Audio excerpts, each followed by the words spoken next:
el movimiento obrero peruano de la FOPEP y el anarquismo en la región surandina. Vamos a empezar esta mesa con el estudiante de licenciatura de Historia de la Universidad Académica de Humanismo Cristiano de Chile, Juan Enrique Nodón. ¿Sí?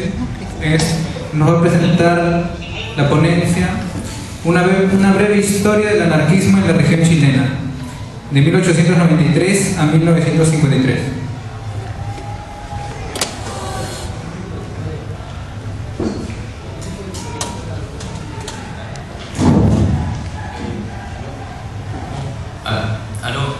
Buenas noches. Para empezar quiero agradecer a los compañeros que hicieron posible mi presencia en este coloquio, a Darío, a Eduardo y a todos los que nos han acogido en este viaje, tanto como la Universidad de San Marcos. Mi coloquio, si bien se presentaba como breve historia de los anarquismos en la región chilena hasta el 53, decidí acortarlo hasta los años 20 para agregar más hechos y ir profundizando más en otros. Mi presentación, quiero reiterar que no es ninguna novedad, puesto que todo lo que presento lo han escrito antes otros historiadores. Lo que hago yo es un cierto compilado, y este compilado lo realicé el año pasado debido a movilizaciones estudiantiles en Chile, para presentarlo a secundarios y a universitarios en movilización. Por ende, se aleja un poco de cierto academicismo y es más algo introductorio a la historia del anarquismo en Chile. Partamos. Partiendo por definir qué es el anarquismo. Nosotros quedamos en una disyuntiva de un movimiento por la liberación tanto de la humanidad. No es algo solamente exclusivo dentro del proletariado, sino que es algo de una emancipación humana, tanto de la mujer, tanto la raza, en torno a las distintas opresiones.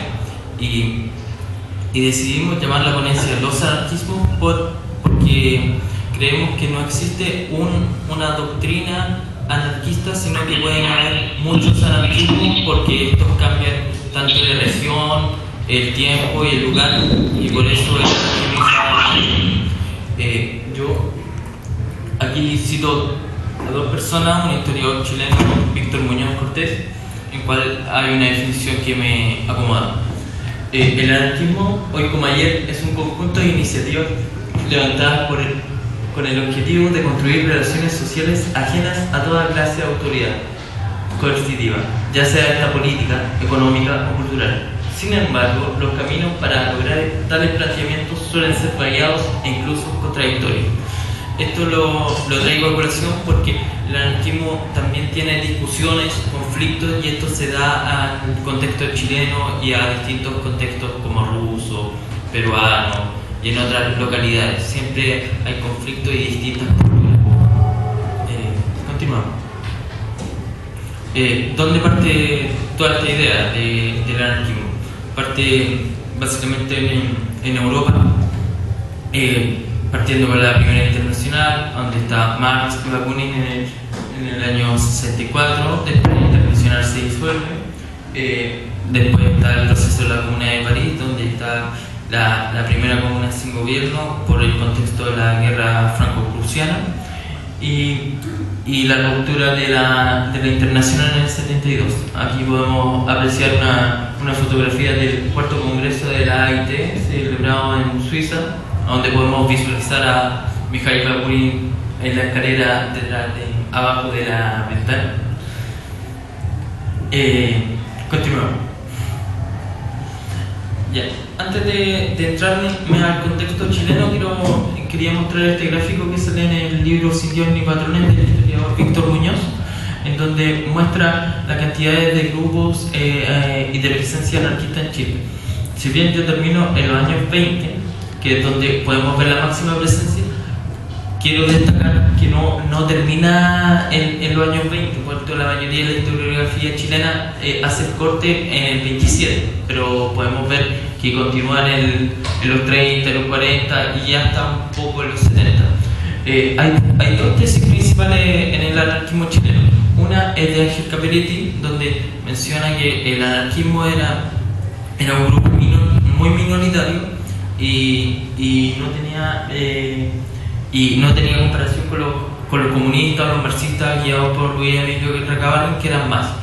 Pero otra visión distinta es de Peter Dechazo, el historiador norteamericano, que dice que si bien el anarquismo en Chile es menor que los socialistas o los comunistas, es más dinámico.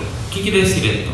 Quiere decir que los anarquistas hacían más actividades. Las cantidades de huelga eran mayores que las actividades de los otros grupos políticos. Esto porque a los trabajadores, cuando entraban a militar en un partido, les entraba y bastaba firmar el carnet, y para los anarquistas, como no firmaban un carnet de militancia, para sentirse militante era participar, fundar periódicos, y esa motivación lo hacía militante, el participar, hablar en los meetings y todo eso. Entonces hay dos tesis que se contraponen. Continuamos. Para partir todo el asunto, voy a llegar a un contexto, que es el contexto de la región chilena, que es la cuestión social y el parlamentarismo. La cuestión social es el resultado de la transición económica de un modo de producción colonial a una capitalista industrial. Esto es porque a finales del siglo XIX hay inversiones capitalistas donde se fundan ciertas industrias y crece una migración importante del campo chileno hacia las capitales, como por ejemplo Santiago o el norte salitrero. Esto hace que haya hacinamientos, hayan CITES y graves problemas de salud, donde podemos ver los conventillos que eran como pasillos que tenían ciertas piezas y se compartía un baño. Entonces la cuestión social exalta los problemas de los pobres de la ciudad, y también en el régimen más político inicia el parlamentarismo de 1891, después de una guerra civil que derrocan al presidente Balmaceda, que pasa del régimen presidencialista a parlamentarista, y lo que hacen los parlamentarios es dormir leyes en el Congreso y no hay una reacción. Recordemos que en este contexto, tanto en Chile como en el resto de Latinoamérica, se vivía el régimen oligárquico, entonces toda esta era ignorar al proletariado en su conjunto. Continuamos. Los primeros pasos del anarquismo en Chile los podemos detallar en el primer periódico El Oprimido, que sale en Valparaíso en 1893. Este periódico cumple una eminencia, puesto que no hay una continuidad, salen 2 números nomás, y también hay un grupo social que eran las mismas personas del Oprimido también en Valparaíso. Después de ese corte aparece Alejandro Escobar y Carvalho, y junto con Magno Espinosa, quienes son los primeros agitadores, que si bien y esto es importante declararlo, que no tenían su idea clara. Esto quiere decir que en un momento estaban dentro del anarquismo, después del socialismo, uno pasa al Partido Demócrata, que era el nombre anterior que tenía el Partido Comunista. Entonces eso hace, no hay una doctrina clara, están recién aprendiendo, por eso son los primeros pasos. Continuamos. Y el Magno Espinosa lanzaba el periódico El Rebelde, que podemos visualizar acá, 1998. Sigamos. La otra, por favor. Ya, aquí iniciamos una agitación en base a la cuestión social. Empieza a emerger una presión social, que es el oleaje huelguístico y la respuesta represiva. Como el régimen oligárquico, tanto en Chile como en Argentina, en Perú y en otras regiones, responde con la represión a cierta huelga obrera. Entre 1902 y 1908 hubo alrededor de 200 huelgas, las que podemos destacar: que son reivindicativas, como la huelga marítima de Valparaíso de 1903, que termina con la quema del diario de la oligarquía El Mercurio. Está la huelga de Antofagasta y la matanza de Plaza Colón, la huelga de la carne en Santiago, que es una huelga que se inicia por el impuesto de la carne argentina, y eso eleva los precios y las personas salen a protestar, terminaron apiedrando la casa de gobierno, la moneda, y el ejército responde 2 días después con una matanza de más de 200 muertos. Y también, como olvidar la gran huelga del norte, grande, la matanza de Iquique, donde se encontraban tanto obreros chilenos como obreros bolivianos y obreros peruanos, donde si bien coexistían, tenían una cierta fraternidad internacionalista. La matanza de Iquique es conocida como una de las grandes matanzas a nivel mundial del movimiento obrero, puesto que algunos cuentan 3.000 muertos. El Estado chileno contó 150, pero en realidad la cifra no se sabe. Lo que pasa con la matanza de Iquique y termina el origen de huelga es tanto el horror al movimiento obrero que hace que no haya muchas protestas después de este hecho. Entonces como que queda una especie de trauma, y ahí podemos ver a los obreros asesinados. Por favor, la siguiente. Aquí podemos ver imágenes de la huelga de carne en Santiago, y aquí está la huelga marítima de Valparaíso, donde queman un edificio. Continuamos, por favor. Ese es un ejemplo de cómo eran masivas las protestas, pero esta es una imagen en Buenos Aires, Argentina, por la solidaridad de San Juan. Continuamos. Ya, como conté, la matanza de Iquique hace que haya un cierto repliegue de tener cuidado, de no ir tanto a la huelga, hay un cierto temor. Y este repliegue termina en 1913 con la famosa huelga del mono. La huelga del mono es conocida como una huelga empieza cuando Eleuterio Arce, vicepresidente de la Federación de Empleados del Jornal, se opone a ser retratado para ser fichado o reconocido. Esto quiere decir que los patrones querían fotografiar a los obreros y pasarse el dato de quién era el agitador. Entonces este es conflictivo, entonces esta persona dice que no, y ahí empieza la huelga del mono contra el retrato obligatorio. Aquí hay hechos importantes.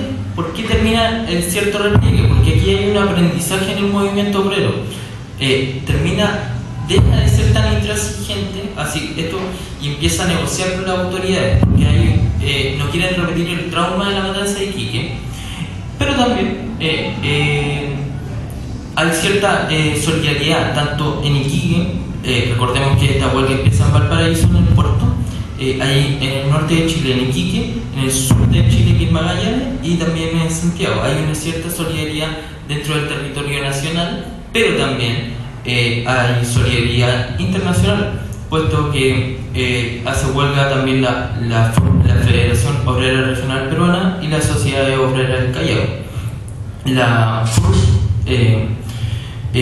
pide boicotear a las mercancías chilenas que vienen del gobierno de Chile, para que el gobierno cediera las peticiones de los obreros. Entonces había una cierta conexión, y esta conexión tampoco es casual, puesto que también viaja un peruano, que es Eulogio Otazu, que él viaja a Chile y habla en los meetings, y esto porque está este nexo de la Federación Obrera Regional Peruana con la Federación Obrera Regional Chilena, que también es similar a la Federación Obrera Regional Argentina y la Federación Obrera Regional Uruguaya. Entonces hay una cierta conexión internacional dentro de esta Federación Obrera. Volviendo a Otazu en medio de este contexto es secuestrado por el Estado chileno y lo ponen en una embarcación que se llama el O'Higgins. Después se dan cuenta sus compañeros chilenos que él sacaba una mano y gritaba del barco, y empezaron un proceso de denuncia contra el Estado y visibilizar la situación de Otazu. Otazu lo expulsan del país por un recurso de amparo por la Corte de Apelaciones de La Serena. Y aquí termina el repliegue. Continuamos. Esa es una manifestación el 1 de mayo de 1912, que era contra el servicio militar, contra las matanzas, contra Dios y todo lo que pregonaba. Continuamos. Y ahí está otra opción. La siguiente. Tampoco quise dejar afuera el tema de la violencia anarquista. Entonces este es un título que puse: las pistolas, las dagas y las bombas, la violencia anarquista en la región chilena. Que aquí podemos apreciar una imagen de cómo veía el diario Ilustrado la prensa burguesa, de cómo serían los futuros anarquistas o nosotros mismos con una ala.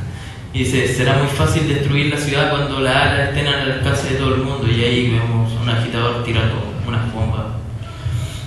Bueno, esa imagen siempre estuvo presente en la prensa del poder, pero también tenía algo de razón, puesto que habían unos artefactos explosivos que estallan en el convento de las Carmelitas Descalzas de 1911. Nadie sabe quién pone estas bombas, pero sí culpan a alguien, a los anarquistas del Sindicato de Oficios Varios de Santiago. También está el caso de Efraín Plaza Olmedo, que Efraín Plaza Olmedo, después de una matanza que hay en El Salvador, él se arma de rabia, saca una pistola, se toma unos cortes de whisky y va al centro de Santiago, donde era el Paseo de la Burguesía, saca una pistola y dispara contra dos personas, y él justifica el asesinato con vengar a la clase obrera de la burguesía. Y ahí hay una fragmentación en el movimiento anarquista, porque unos defienden a Efraín y otros no, y ahí están las discusiones. El caso distinto es de Antonio Ramón, que es un español que tiene un familiar que vino a trabajar al norte del Salitrero, y él muere en la matanza de Iquique. Antonio Ramón planifica una matanza, asesinar al general que estuvo a cargo, a Silva Renal, y en un paseo matutino él saca una daga y intenta asesinarlo, y no lo logra. Y Antonio Ramón logró más simpatía que Efraín Plaza Olmedo, porque Plaza Olmedo fue más a ciegas el atentado, y Antonio Ramón fue directo a quien había asesinado a obreros. También puedo mencionar el primer asalto al Banco de Chile en 1925, organizado por el famoso anarquista Durruti y los solidarios, quienes están al frente de la Guerra Civil Española, van al frente y tienen una columna. Aquí no era tan conocido, pero cuando estuvo expulsado de la dictadura de José Primo de Rivera, pasó haciendo atracos, juntando dinero. Estos hechos de violencia fueron minoritarios comparados al sindicalismo en Chile. Los hechos de violencia más explícitos en América Latina se recurren a Argentina, y junto con Di Giovanni y compañía hay una discusión más fuerte con la FONA. Estos hechos son muy puntuales en la región chilena, como no había mucha cultura de la violencia, era mucho más sindical. Estos hechos son más aislados, pero que también destacan. Continuamos. Ese es el artefacto explosivo en el convento de las Carmelitas Descalzas. El atentado coincide con el 21 de diciembre, que es el aniversario de la matanza de Iquique, por eso se vincula al anarquismo. Continuamos. Ese es el taxi que ocuparon los solidarios en el asalto al Banco de Chile en 1925. Siguiente, por favor. Aquí, casi finalizando la presentación, la época más agitada claramente son los años 20, y eso también por el impacto de la revolución bolchevique que hace a los anarquistas criollos, a todo el proletariado en general, y no solo en Chile sino en todo el mundo, puesto que la revolución se mostró como algo que era posible, algo que se podía concretar. Ahora, ¿cómo impacta la revolución bolchevique a los anarquistas chilenos? Primero, la prensa del poder, como el Mercurio, el Diario Ilustrado, las primeras noticias que llegan es que es una conspiración judía. Entonces estaban los judíos que iban a destruir toda la civilización occidental. Después dicen, la anarquía triunfa en Rusia, viendo como la anarquía como el caos en Rusia. Entonces los anarquistas chilenos, al ver que la anarquía triunfaba en Rusia, decían, mis compañeros la están haciendo, ya llegó la anarquía en Rusia. Estos hechos van cambiando con el tiempo, ya hasta llegar como a 1920, 3 años después de la revolución, empiezan a sospechar.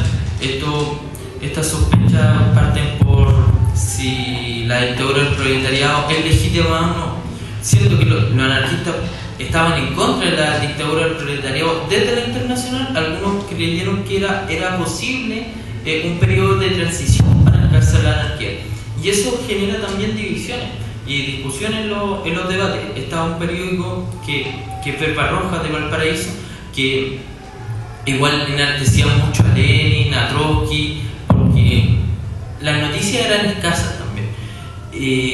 Pero empieza una discusión con el periódico El Surco de Iquique, que el Surco de Iquique empieza a sospechar de la revolución y dice, esta no es nuestra revolución, nosotros no tiene nada que ver con nosotros, es otra dictadura. En cambio los de Verba Roja siguen creyendo en la revolución rusa y el periodo de la dictadura como un periodo de transición. Y esto que queda después lo tachan a la basura cuando ocurre la matanza de Kronstadt y finalizan sus textos diciendo que nuestra revolución la han robado, puesto que todas sus ilusiones en la revolución rusa quedan desechados.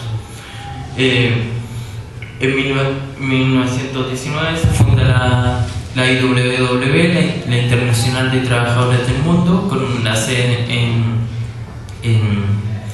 Estados Unidos. Tiene su presencia en Valparaíso también. Podemos ver que Valparaíso tiene una presencia importante de anarquistas, también el norte de San Isidro, pero también el sur, con la Federación Obrera Regional de Magallanes, puesto que también había una gran conexión. Y casi finalizando podemos apreciar esto cabe agregar que para 1918 había un fervor nacionalista fomentado por el Estado chileno y hostilidades contra Perú. Entonces los anarquistas eran bastante criminalizados al no llamar a la guerra, a una posible guerra, y eran acusados, sobre todo en la IWW, como que eran financiados por el oro peruano. Eso salía en la prensa chilena. Y aquí podemos ver el proceso contra los subversivos, que continúa esta ola nacionalista y hace que allanen la FECH, la Federación Estudiante de Chile, que era anarquista antes, y la IWW. A la IWW se le acusó de terrorismo por unas dinamitas que habían en un puente, y al final descubrieron que la dinamita la puso la policía chilena para culpar a los anarquistas. Por eso es un montaje de lo que ocurre acá. Continuamos. El proceso de los subversivos, quien allana esta biblioteca de la FECH no es la policía. Estos eran nacionalistas chilenos que eran fomentados por el Estado chileno y la prensa chilena, con su odio contra estos apatrias que llamaban a ciertas fraternidades y eran financiados más encima por el oro peruano, según la prensa del poder. Esta gente fue alentada por el Estado chileno a allanar a los compañeros. Sacaron sus libros, los quemaron en la plaza pública y se tomaron una foto sonriendo, así posaron por la fotografía. Orgullosos de ellos estaban. Y eso cabe determinar con este oleaje nacionalista que estuvo muy presente tanto en la Guerra del Pacífico como en 1918, y de repente florece gracias a la prensa o los intereses del Estado chileno, con esta frase que estaba en el surco. Me equivoqué, la fecha era 1918, puse 2017. Nuestro enemigo no serán jamás los trabajadores peruanos ni los de otra nacionalidad. Los enemigos nuestros serán destacados del bien más alto, inconfundibles, y ellos son los militares, los gobernantes y capitalistas, los que no nos han reemplazado en la faena, los que han ordenado la represión y potentados que nos explotan. Si contra esto se forma una liga, ahí estaremos nosotros, dispuestos a jugar el todo por el todo, con el tal de destrozar el militarismo y suprimir la autoridad y aniquilar los privilegios. Muchas gracias.